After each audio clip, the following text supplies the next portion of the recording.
question about macros during a mini cut. Basically, it's going to be general recommendations on how you should approach it. They're going to be different for everyone, so they're not specific to you, but these are guidelines you can follow. When determining macros on a mini cut, there's a few things you need to consider. How long you're going for.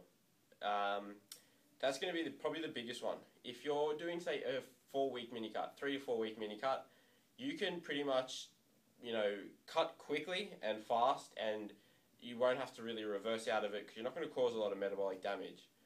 If you extend that to, say, 10 weeks, then it's probably something where you're going to have to start reversing out of it, slowly adding calories back in, and you're going to have a different approach to it. But for the purpose of this video, we're talking probably about a 4-week cut, and just generally a 4-week mini cut, whether you've gone a bit too heavy in your off season or you just want to drop a bit of fat for summer. And Chris will go through the recommendations of what he thinks the macronutrients should be, and Aaron will talk at the end. So. Yeah, let's talk more about, obviously, you're not modifying your daily energy expenditure, so in other words, your training is remaining exactly the same.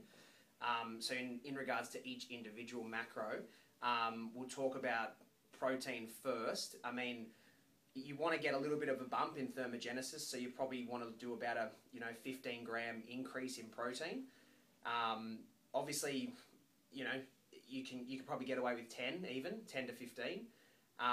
In terms of fats, you're going to want to cut a little bit, probably around about 100 calories coming off fats, which easy way of doing that is cutting about 10 grams.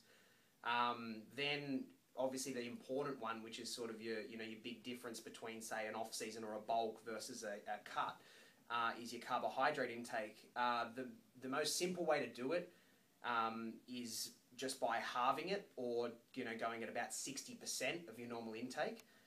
That's definitely going to be sufficient, especially for a short duration cut. You probably won't even have to modify it again once you just cut it in half, depending on obviously what your intake is prior to that.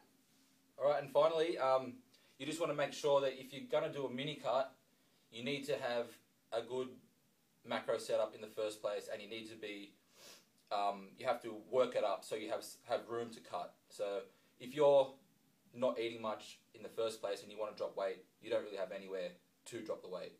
So you want to have your macros built up pretty good, been following them for a while, good setup, and then you've got room to work with. And that's about it. That's pretty much the general recommendations we would say for an average 4-week mini cut. And again, going to be different for everyone. It's very general, but that's our take on it. So. Yeah, and obviously we had that question about holding onto muscle. Everything we've recommended will allow you to do so. And obviously, like Aaron said, you need to have that set up in the first place so you don't essentially starve yourself, because there's only so much room to move before you're not eating anything at all. So keep that in mind, guys. Just a note on what the scale will be doing.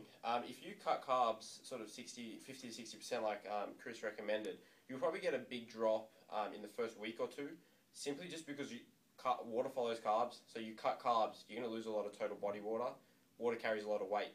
So don't get scared and think that you're going to maintain that loss. You're in say if you drop, say, 4 pounds, you're not in a 7,000 deficit.